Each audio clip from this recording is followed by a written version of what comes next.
Shalom Beth Ariel, bonjour à tous et les amis de Beth Ariel, les gens qui nous écoutent en ligne et spécialement de peut être content d'avoir sa parole avec nous. Et sa parole, vous savez, même si ça fait plusieurs fois qu'on lit un passage, il y a toujours une nouvelle facette, il y a toujours quelque chose de nouveau qui nous est enseigné. Ce qui fait que la Bible est sûrement un des plus complexes et une des plus belles créations que Dieu a créées. Avez-vous expérimenté cet événement, si on veut, de redécouvrir sa parole à travers même des lectures que vous avez déjà faites? Avez-vous déjà essayé de passer un fil dans le trou d'une aiguille? C'est pas facile. Vous savez, ça prend trois choses. Ça prend un bon œil, une bonne vue, des mains qui tremblent pas et de la patience. Mais avez-vous déjà essayé de passer un chameau par le trou d'une aiguille? Est-ce que c'est exagéré? Bien, c'est exactement l'exemple que Jésus va prendre pour nous donner un exemple de la complexité et de l'impossibilité pour l'homme de lui-même obtenir le salut éternel. Et même les disciples ont compris, après que Jésus a parlé, ils ont dit, mais qui alors peut être sauvé? Mais sa réponse à Jésus, c'est que bien que c'est impossible pour l'homme, avec Dieu, c'est possible. Et nous savons que juste quelques jours plus tard, dans l'évangile de Marc, on va voir, comme dans tous les autres évangiles, que c'est là que l'agneau est allé à la croix pour être sacrifié, pour le péché du monde, et c'est ce que nous allons voir aujourd'hui, comment le salut est offert par Dieu et que seul Dieu peut le faire. Bien, avant d'aller dans le texte, vous savez, on a reçu hier 77 boîtes de Bibles. Donc, ça, c'est environ 770 Bibles. Des Bibles en hébreu et en anglais, et aussi en français et en hébreu. On a aussi dans d'autres langages, mais ce sont des beaux livres, vraiment complets, vraiment bien faits. Et nous pouvons remercier la Société de la distribution des Écritures en hébreu. S'il vous plaît, priez pour cette société qui continue à propager la parole à travers le monde. Bien, en fait, pourquoi donnons-nous des Bibles à tout le monde? Et spécifiquement, dans notre cas, pour les gens qui sont juifs. Bien, vous savez, la plupart des Juifs connaissent beaucoup de choses quand les prières et les traditions et les enseignements du Talmud, mais quand ça vient aux Écritures elles-mêmes, très peu que je connais ont une bonne connaissance des Écritures, alors qu'ils ont toutes sortes d'autres choses dans leur tradition. Et surtout dans les prophéties messianiques, c'est encore plus caché pour eux, on l'enseigne quasiment jamais ça. Et même quand ils ouvrent les Écritures, ils sont surpris par la pureté et la clarté. Comme ce juif que je connais, que j'ai appelé Aaron, c'est pas son vrai nom, mais après quelques mois d'avoir découvert Jésus, le Sauveur, il me dit qu'il n'en revient pas de la profondeur et la beauté du Tanakh, qui est l'Ancien Testament, en me montrant la Bible que le groupe d'évangélistes lui avait donné. Et j'aimerais remercier ces personnes-là qui ont aidé hier pour les boîtes et les gens qui vont vers les autres pour leur annoncer la bonne nouvelle. Bien, en Israël, il y a des choses nouvelles qui ont amené plusieurs protestations en Israël. Ça fait la 13e semaine de protestation alentour des villes principales dans le pays. La semaine dernière, 2 membres de la Knesset, qui est le Parlement là-bas, qui appartiennent à ce groupe, ont proposé de faire que ce soit illégal pour les gens de partager l'Évangile en Israël, avec la menace de les mettre en prison s'ils étaient pris à le faire. Après ces nouvelles, le monde évangélique dans les États-Unis s'est levé et tellement que le premier ministre Netanyahou a dit qu'une loi telle qu'elle ne passera jamais. Merci Seigneur que les gens se sont levés, mais on voit que la semence de la haine contre la parole de Dieu refait surface. Et ça vient maintenant au sein même du gouvernement qui est en place présentement, quelque chose qui n'était jamais arrivé avant. Donc, on dirait que bientôt, ça va passer une telle loi qu'on ne pourra pas parler de l'Évangile, parce que tout le monde entier s'en va de plus en plus loin de Dieu. Et c'est là qu'on voit que le monde a besoin grandement de Dieu. C'est pour ça que nous devons continuer à propager la parole de Dieu. Et nous allons voir dans ce beau passage aujourd'hui que Jésus est en chemin vers Jérusalem pour expérimenter sa dernière Pâque avant sa mort et sa résurrection très puissante. C'est vraiment un endroit intéressant de la Bible que nous allons voir ce matin, mais commençons par prier pour la parole de Dieu. Béni sois-tu au Seigneur notre Dieu, le roi de l'univers, qui nous a donné la chance d'avoir la vérité dans ta parole et qui a planté parmi nous la vie éternelle. Que tu sois béni, Seigneur, qui nous donne les Écritures.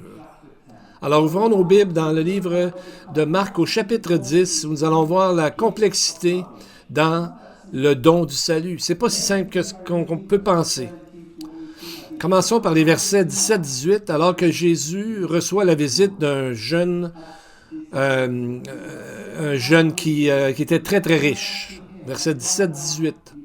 Comme Jésus se mettait en chemin, un homme accourut et, se jetant à genoux devant lui, lui dit, « Bon maître, que dois-je faire pour hériter la vie éternelle? » Jésus lui dit, « Pourquoi m'appelles-tu bon?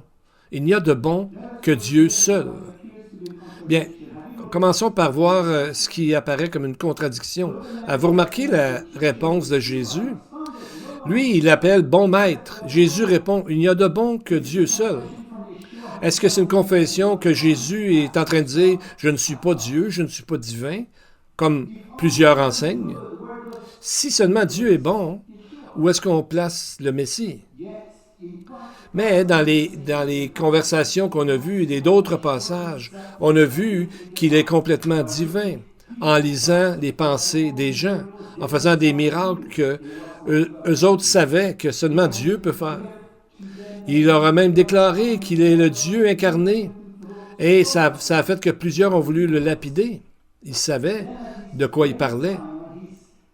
Mais au moment qu'il se prépare à se donner lui-même comme un sacrifice ultime, on voit à ce moment-là qu'il est en train de dire « Il y a de bon que Dieu seul », alors qu'il se prépare à mourir pour toute l'humanité. Bien, je vous dis que dans plusieurs manières, notre façon du reste de l'histoire de la passion, comme on appelle, comme notre propre salut, dépend réellement de notre façon de comprendre les mots de Jésus ici. Ce qui est amené ici, et avant qu'il entre dans Jérusalem, c'est un mur de séparation qui nous montre que si vraiment on sait qui est Jésus, bien, on ne va pas poser le genre de questions que le jeune homme riche ici a posé. On va vraiment apprécier la profondeur de son don de salut. Donc, on voit, premièrement, on voit comment se fait que Jésus a répondu à cet homme de cette manière. Bien, comme on dit des fois, je te réponds de la même façon que tu me poses la question. Donc, avec la même attitude que cet homme avait, alors qu'il était devant le Dieu de la Bible incarné, car c'est bien lui, le Messie d'Israël, c'est Dieu incarné. Il commence la conversation un peu comme le combat que Jacob a eu avec Dieu, qui à la fin, Jacob a dit « J'ai vu Dieu face à face, puis je suis pas mort. » Mais on voit qu'ici, le résultat de cette rencontre pour ce jeune homme riche, ça va être différent. On va voir que en l'approchant, il pense Jésus comme étant juste un enseignant comme d'autres, et même s'il lui donne, on dirait, des habiletés superhumaines, surhumaines, même peut-être une capacité divine. Mais cet homme, la manière qu'il l'approche, comme ça, s'il approche un homme, un rabbin, en l'appelant bon maître et ensuite demande ça, au pire, c'est de l'idolâtrie parce qu'on n'approche pas un homme, un rabbin, pour lui demander une telle chose. Bon, on va essayer de voir un peu qui est cet homme. On voit que dans le texte de Marc, il dit qu'il avait de grands biens, mais Luc, lui, nous dit qu'il était très riche, extrêmement riche. En plus, c'est un dirigeant, archon, qui veut dire qu'il est probablement peut-être un dirigeant dans la synagogue, qui était aussi un homme d'affaires.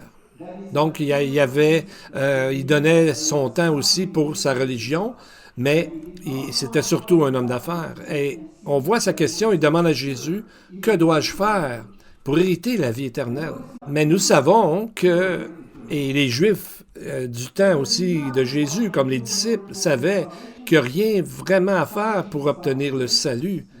Le salut est par la grâce et par la foi, et non par les œuvres. C'est ce que la Bible juive enseigne. C'est pas une invention chrétienne, ça. C'est déjà dans les écrits de l'Ancien Testament pour les Juifs. Donc, c'est partout dans les Écritures que le salut vient de Dieu, ça ne vient pas de l'homme. Donc, cette personne-là, avec les enseignements, même malgré qu'on dit que le salut vient seulement de Dieu dans les Écritures hébraïques, il y a quand même des choses à faire. Et à un moment donné, la tradition en est venue qu'à prendre la place. Mais le salut est enseigné. Le salut par la grâce est enseigné à travers la loi. Dès le début, Genèse 15, 6, Moïse a dit clairement, « Abraham eut confiance en l'Éternel qui le lui imputa à justice. » Donc, Abraham, le père des Juifs appelés comme tel, est devenu juste, tzaddik en hébreu, pas à travers les œuvres, mais à travers la foi. Il eut confiance ou il crut à Dieu, à l'Éternel. Même Habakkuk 2,4 dit « Le juste vivra par sa foi. » Donc, une autre confirmation que Dieu dit que c'est par la foi qu'on obtient le salut, pas par les œuvres. Et si cet individu, ce jeune homme riche, était prêt à recevoir ces mots de Moïse et de Habakkuk, il aurait eu déjà accès à la vie éternelle et il n'aurait pas été pris dans ses propres croyances qui étaient fausses. C'est pour ça que lorsqu'on regarde à Jésus d'un point de vue humain, le point de vue du monde, comme un super-héros, un grand philosophe capable de faire des grandes choses, mais on voit que on pourrait l'appeler un peu comme lui, dire c'est un bon maître. Mais on voit que c'est beaucoup plus que ça. L'apôtre Pierre, dans Matthieu 16,16, l'a appelé le Fils du Dieu vivant. Jean le Baptiste a dit, voici l'agneau de Dieu. André a dit, voici le Messie, on a trouvé le Messie. Jean 1, 41. Quand Philippe est allé rencontrer Nathanaël, il lui a dit, nous avons trouvé celui dont Moïse et les prophètes ont parlé, Jésus de Nazareth, le fils de Joseph. Plus tard, celui qui était aveugle, l'a appelé 2 fois le fils de David. Mais c'est pas comme ça exactement que le jeune homme riche voyait Jésus. Bien, on voit premièrement, il reconnaît certains pouvoirs que Jésus a. Parce qu'est-ce qu'il a fait en rencontrant Jésus? Il s'est agenouillé. Et pourtant, même les écrits rabbiniques ont dit de ne pas s'agenouiller devant un autre homme. On pense à Mardoché qui ne voulait pas s'agenouiller, comme on a vu il n'y a pas longtemps. Donc, on voit dans cette occasion qu'il se met à genoux devant ce qu'il pense être un rabbin, pas ordinaire, mais quand même pas Dieu lui-même. Donc, on voit qu'il manquait l'élément vital à sa foi, à savoir que Jésus est le Messie et Dieu lui-même. Et c'est pour ça qu'il l'appelle « bon maître ». Et c'est à ce moment que Jésus essaie de l'emmener, cet homme, à comprendre l'importance de la repentance et non des œuvres, de la vie éternelle. Et on voit que Jésus lui dit, verset 21, Jésus dit, Jésus, l'ayant regardé, l'aima. Et c'est le mot agapé, comme qui est l'amour suprême. Vous vous rappelez ce mot? C'est le mot le plus fort pour le mot amour dans le grec biblique. C'est presque une invention biblique, ce mot agapé. Parce que dans l'ancien monde grec, le mot agapé ne voulait pas dire grand-chose. Ça voulait dire d'être satisfait ou aimer plus une chose qu'une autre. Mais, donc, c'est dans un monde un peu drabe comme ça que quand Jean a écrit lui-même dans 1 Jean 4, 8 et dans verset 16 aussi, que Dieu est agapé, l'amour inconditionnel. Alors, c'est comme dire que Dieu nous a tellement agapés et que Jésus a tellement agapé cet homme. Il l'a aimé et il a essayé de l'amener à la repentance, mais il ne peut pas le forcer à faire ça. Voyons le verset suivant. Il dit, « Tu connais les commandements, tu ne commettras pas d'adultère, tu ne tueras pas, tu ne déroberas pas, tu ne diras pas de faux témoignages, ni ne feras tort à personne, honore ton père et ta mère. » Comme on voit souvent, Jésus ramène les gens à la parole de Dieu. Pas ce qu'un tel en dit ou un autre en dit, mais ce que la parole elle-même dit. La question, c'est pourquoi l'amener à la loi maintenant? Parce que la loi, c'est la meilleure place pour qu'on puisse trouver qu'on est vraiment un pécheur. C'est la raison première pourquoi Dieu a donné la loi dès le début. C'est pour réaliser que nous sommes des pécheurs finis et incapables d'atteindre par nous-mêmes le salut par nos mérites, parce que nous ne sommes pas parfaits, nous sommes nés dans le péché, comme David a dit. Et Paul dit dans Romains 7,7, « Mais je n'ai connu le péché que par la loi, car je n'aurais pas connu la convoitise si la loi n'avait dit, tu ne convoiteras pas. » Donc, la loi fait ressortir ces actions que nous allons contre la volonté de Dieu. La loi nous montre que si on se regarde vraiment nous-mêmes, avec une vraie attitude de cœur, on va voir que nous avons brisé la loi, que nous la brisons toujours. Nous, on pense que la loi pourrait nous justifier comme ce jeune homme, parce que malgré qu'on la brise toujours, la loi nous condamne, elle ne nous justifie pas. Mais on peut être comme ce jeune homme et penser qu'on a quand même fait pas mal de bonnes choses, que Dieu n'est pas au courant de tout ce qu'on a fait ou quoi que ce soit. Donc, Jésus veut l'amener à reconnaître son incapacité totale au salut. Il aurait dû dire, « Seigneur, je ne suis pas capable de faire ça. Je ne suis pas capable de vraiment suivre ça à la lettre. » Mais ça n'a pas vraiment fonctionné pour cet homme. En tout cas, dans cette histoire, peut-être que plus tard, il a cru ça, on ne le sait pas. Mais on voit que dans cette histoire, la leçon, c'est qu'il n'a pas fait le bon choix. Maintenant, la question, c'est pourquoi Jésus a omis les 4 premiers commandements sur les 10 qui parlent de notre relation avec Dieu. Probablement parce que l'homme les avait déjà brisés. Il a brisé le premier commandement quand il a appelé celui qui pensait qu'il était un bon rabbin, il l'a appelé un homme bon, alors que seulement Dieu est totalement bon. Donc, il a brisé aussi la première partie de la loi quand il s'est jeté à genoux devant quelqu'un qui ne pensait pas être le Messie comme tel. Donc, ça, c'est de l'idolâtrie. Qu'est-ce qu'il a demandé à Jésus? Il a demandé, que dois-je faire pour hériter la vie éternelle? Alors que c'est la prérogative de Dieu, c'est le choix de Dieu de le donner. On ne peut rien faire de particulier pour l'avoir, à part la repentance. Donc, on voit que s'il n'y avait pas eu d'idole dans son cœur, probablement qu'il aurait eu moins de misère à réaliser que les autres éléments de la loi, ils les avaient brisés aussi. Et même, il change un des commandements, Jésus, dans sa réponse, et il dit, le texte dit, tu ne convoiteras pas. Il peut le faire, parce que lui, c'est l'auteur de la parole. Il a changé le commandement, le mot convoiter pour le mot, tu ne frauderas pas. Donc, ça va plus loin qu'un simple vol. On peut voler un objet, ou même une idée, ou le cœur des gens, comme Absalom qui avait volé le cœur d'Israël contre son père.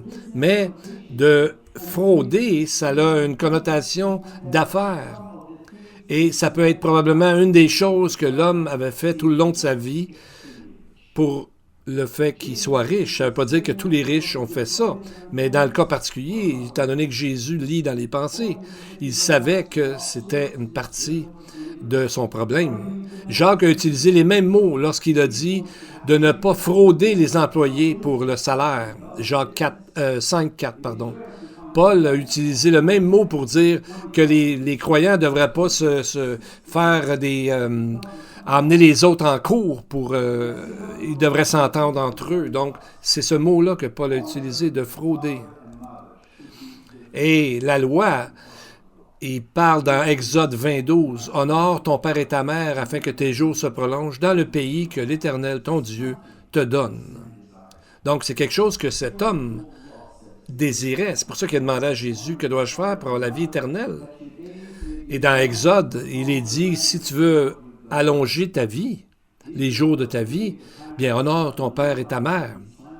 Donc, dans le pays, et cette paix-là pourrait se continuer jusque dans la vie éternelle.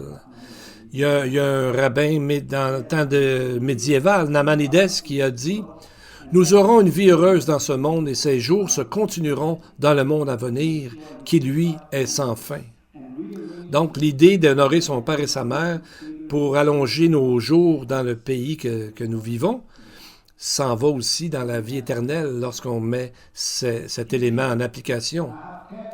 Et voyez-vous qu'est-ce qu'il répond, ce jeune homme? Verset 20. « Maître, j'ai observé toutes ces choses dès ma jeunesse. » S'il y a une mauvaise réponse dans la Bible qu'on peut trouver, c'est celle-là.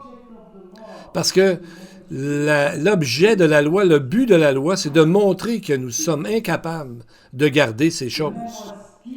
Donc, il dit, lui, j'ai observé toutes ces choses. Donc, on voit d'où il vient, comment il pense. Parce que là, le but de la loi, c'est de montrer exactement l'opposé, qu'on ne peut pas observer toutes ces choses. C'est qu'on voit qu'il ne comprenait pas vraiment qui était le Messie et quelle est la repentance. En fait, tant qu'à s'agenouiller, il aurait dû dire, mais je peux pas observer toutes ces choses. Je suis fini, je suis condamné. Et c'est là que Jésus l'aurait pris, et comme on voit dans d'autres passages de la Bible, et il lui aurait donné l'assurance de son salut. Mais c'est pas ça que Jésus... Il l'a aimé. Jésus dit, le texte dit qu'il l'a aimé, comme on a dit. Mais Jésus lui dit, il te manque une chose. Va, vends tout ce que tu as, donne-le aux pauvres, et tu auras un trésor dans le ciel. Puis, viens et suis-moi. Ça, ce n'est pas un prérequis pour être un disciple, ni un prérequis pour le salut. Sinon, le salut serait par les œuvres. Mais ça montre que cet homme pensait que le salut était par les œuvres. Donc, Jésus l'amène à penser que la manière qu'il réfléchit, ça fait qu'il n'était capable de se convertir, de se repentir, parce qu'il aime trop ses richesses. Quand on se repent, on comprend que ça va nous coûter toute notre vie. C'est un changement complet. Dans d'autres mots, Jésus lui demandait de tout laisser de côté, son principal péché dans sa vie, et de se soumettre à Dieu, à ce que lui demandait. Mais c'est pas ce qu'il a fait, il s'est en allé. Est-ce que ce n'est pas une histoire triste? S'il avait reconnu ses péchés, ça ne veut pas dire que Jésus aurait dit « tu vends toutes tes choses ». Mais là, Jésus a mis le point sur son élément d'idolâtrie. Vous savez, plus tard, on a vu dans un autre texte un Bartimée, qui est un beau nom qui est dans la même phrase, parce que l'esprit l'aime. Et quand l'esprit aime quelqu'un, souvent il répète le nom des gens qu'il aime. Et cet homme qui était aveugle et qui quêtait, a vu le Messie avec les yeux de la foi et il a été sauvé. Donc, on va le voir dans d'autres textes, cet homme-là, Bartimée. Versets 23 à 25, c'est là que Jésus, avec ça, va enseigner un grand enseignement. Jésus, regardant autour de lui, dit à ses disciples qu'il sera difficile à ceux qui ont des richesses d'entrer dans le royaume de Dieu. Les disciples furent étonnés de ce que Jésus parlait ainsi. Et reprenant, il leur dit, « Mes enfants, qu'il est difficile à ceux qui se confient dans les richesses d'entrer dans le royaume de Dieu. Il est plus facile à un chameau de passer par le trou d'une aiguille qu'à un riche d'entrer dans le royaume de Dieu. Premièrement, on voit que ces verbes-là qu'on voit dans notre texte sont dans un présent historique. Même si c'est arrivé dans le passé, l'Esprit Saint inspire Jésus à dire ces mots dans un temps présent. En fait, il a inspiré plutôt Marc de parler dans un présent historique. C'est comme si Jésus nous disait aujourd'hui, en regardant autour de lui, on ne dirait pas « il a dit », mais « il dit », comme si le message passe à travers le temps et nous parle directement à nous aujourd'hui. Au verset 24, on voit « il leur dit » encore dans le présent historique. À quel moment que ces choses-là ont été dites? Bien, comme on a dit, la repentance, c'est écrit partout dans la Bible. Et c'est là qu'il vient l'expression qu'on connaît bien. Jésus dit, il est plus facile à un chameau de passer par le trou d'une aiguille qu'à un riche d'entrer dans le royaume de Dieu. Sur la surface, ça n'a pas de l'air très difficile. On dirait que c'est impossible pour le salut, que le salut soit obtenu de manière humaine, comme c'est impossible de passer un chameau à travers un trou d'une aiguille. Pour hériter la vie éternelle, c'est quelque chose qu'on ne peut pas faire. Et pourquoi prendre l'image d'un chameau? Bien, pour les gens du premier siècle, c'était quelque chose, on entendait souvent, c'est une expression pour dire que quelque chose est impossible. On disait c'est comme passer un éléphant à travers le trou d'une aiguille. Donc, c'est surtout l'idée de le trou d'une aiguille. Où est-ce que la théologie nous montre le passage très puissant? L'image du trou d'une aiguille était utilisée dans ce temps-là déjà pour parler de quoi? De la repentance. La repentance et le salut, c'est comme deux sœurs. Repentance, on pourrait dire que c'est la clé et le salut est la porte. Les deux vont ensemble. Dans une Midrash, qui est un commentaire sur le livre du Cantique des Cantiques, qui est une histoire d'amour entre Israël et son Créateur, au chapitre 5, verset 2, quelqu'un a écrit ceci. « Ouvre-moi, ma sœur, ouvre-moi une ouverture de repentance aussi petite que le trou d'une aiguille, et moi j'ouvrirai pour toi des portes dans lesquelles des chariots et des charrettes pourront passer. » Ça, c'est quand le Dieu d'Israël a appelé pour la repentance. Il dit que même si c'était une goutte, une petite ouverture de repentance, il ferait des miracles avec ça dans notre vie, et c'est ce qu'il fait pour les gens qui se repentent. Dans un autre livre, le Pesikta des Rab Kahana, qui a été composé dans le 6e siècle, quelqu'un a dit à propos de Jésus, si seulement il laissait à Dieu une ouverture, même petite comme le trou d'une aiguille, même si leur repentance ne durait pas plus longtemps qu'un clin d'œil, Dieu accepterait la repentance d'Israël. Wow! C'est exactement ce que Jésus est en train d'enseigner. Et c'est ce qu'il cherche dans chaque individu. Une petite ouverture de la repentance pour qu'il puisse travailler dans le cœur. Juste un petit peu de repentance et Dieu va faire le reste. Dieu va bouger ciel et terre, comme on pourrait dire, pour en arriver à ce que la personne comprenne qu'est-ce qu'est la repentance et le fasse, mais il ne le fera jamais à la place de la personne parce qu'il ne brise pas la liberté. Donc, on voit que la repentance, lorsqu'on n'en a pas, c'est que l'orgueil nous empêche de dire « j'ai besoin d'un Dieu ». J'ai besoin de Dieu, je ne peux pas me sauver moi-même. La repentance peut simplement être vue comme le résultat de notre réalisation personnelle de l'œuvre du Messie, et qu'on a besoin de la repentance de manière essentielle pour en arriver au salut. Et ce concept est inséparable de la loi mosaïque. Il couvre chacun des sacrifices.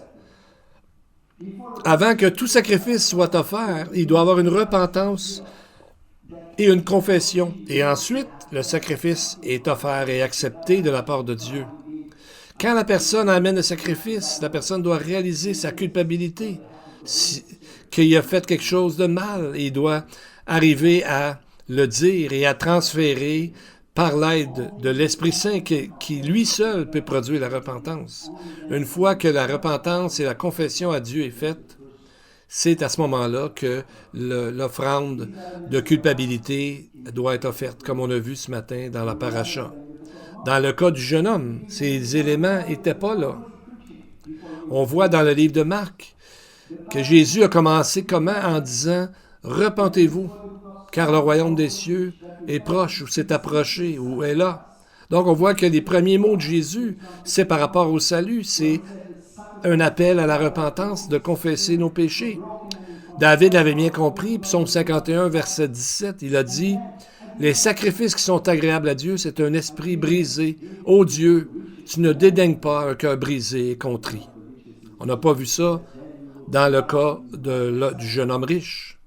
Et plus loin, David dit « Alors tu agréeras des sacrifices de justice, des holocaustes et des victimes tout entières. Alors on offrira des taureaux sur ton autel. » Mais 2 versets avant, il parle d'un esprit brisé, donc de la repentance. C'est pas une formule magique ou une façon que tout à coup... Non, c'est à travers la vraie repentance et la confession à Dieu, plus rien. Ça prend juste ces deux choses-là, pas d'œuvre en plus. Là. La même chose aujourd'hui. Hein? C'est comme les disciples ont dit, alors qu'il peut être sauvé, eh bien, c'est comme on dit, Mazel Tov, bravo, ça a pris 3 ans, mais ils ont commencé à comprendre. Non. Si quelqu'un se fie sur un homme, un autre homme, une autre personne, une femme, une autre entité, sur lui-même, ça ne fonctionnera pas. Ce n'est pas une repentance envers Dieu. Et c'est pour ça que Jésus répond, qui peut être sauvé? Jésus répond, verset 27, « C'est impossible aux hommes, mais pas à Dieu, car tout est possible à Dieu. » Ça, c'est tout un soulagement de lire un tel verset, parce que nous savons que c'est Dieu qui est celui qui cherche, qui trouve et qui sauve. Nous, on essaye de faire notre mieux, mais on est aveuglé par notre péché avant de connaître Jésus. Le salut est le plus grand miracle qu'on peut expérimenter, beaucoup plus grand qu'ouvrir la mer, ou même faire que le soleil recule un petit peu de quelques degrés, comme on voit dans l'Ancien Testament. Et c'est comme guérir un homme de la naissance qui était aveugle. Dans le fond, spirituellement, on est aveugle. Et seulement la repentance peut nous ouvrir la porte du salut. Et c'est à ce moment-là que Pierre dit au verset 27, « Voici, nous avons tout quitté et nous t'avons suivi. » Donc, ils ont compris là, qu'il y a quelque chose. Il se dit, mais est-ce qu'il y a quelque chose pour nous? Oui, il y a quelque chose pour nous. Et il y en a beaucoup. C'est pour ça que Jésus parle des récompenses terrestres, mais il parle d'autant plus des récompenses célestes qui sont là en train de s'être préparées pour nous. Est-ce que vous croyez à ça? Amen. Et voyez ce que Jésus nous dit, versets 9 et 30. Une belle promesse. « Je vous le dis en vérité, il n'est personne qui, ayant quitté, à cause de moi, et à cause de la bonne nouvelle, sa maison, ou ses frères, ou ses sœurs, ou sa mère, son père, ou ses enfants, ou ses terres, ne reçoivent au centuple, présentement dans ce siècle-ci, des maisons, des frères, des sœurs, des mères, des enfants et des terres, avec des persécutions, bien sûr, et dans le siècle à venir, la vie éternelle. » Wow! Alors, oui, on peut applaudir à ça certainement. Donc, quoi que ce soit que vous avez laissé ou vous avez abandonné pour Jésus, vous pouvez être certain que non seulement il sait ce que vous avez fait, mais il va vous récompenser dans cette vie déjà et dans l'éternité. Peut-être avez-vous déjà vu sa main sur votre vie, sur vous dans votre vie, pardon, et comment il vous a emmené gentiment, comme un berger amène son agneau. Mais, n'oubliez pas que c'est rien comparé à ce que sera la vie éternelle en sa présence. Et n'est-ce pas ce que le jeune homme riche avait demandé? La vie éternelle?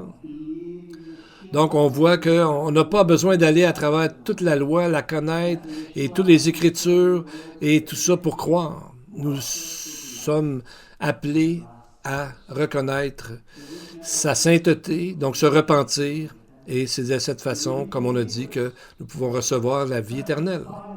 Et Jésus termine son histoire en disant « Plusieurs des premiers seront les derniers, et plusieurs des derniers seront les premiers. » Le jeune homme riche était dans les premiers. Les religieux étaient dans les premiers. Ponce Pilate était dans les premiers. Hérode et les Romains. Mais les croyants n'étaient pas comme dans les premiers. Mais ceux qui ont abandonné des choses pour Dieu, Dieu n'oubliera jamais ces choses que nous avons faites pour lui par la repentance. Il y a une histoire juive qui vient de l'année 250 après Jésus-Christ, d'un homme qui était tellement mort, qui était tellement malade, qui a été transporté dans un rêve, il hallucinait un peu. Puis son père lui a dit après, « Qu'est-ce que tu as vu? » « Ah, j'ai vu un monde inversé où les plus puissants étaient les plus petits et les plus petits étaient les plus puissants. » Le père lui a dit, « Ah, tu as aperçu un monde de pureté, un monde où la vraie valeur des personnes apparaît. » C'est ce monde-là que nous verrons quand nous servons les autres et que nous tenons en garde notre propre orgueil. Versets 33 et 34 pour terminer. Jésus dit, « Voici, nous montons à Jérusalem, et le Fils de l'homme sera livré aux principaux sacrificateurs et aux scribes.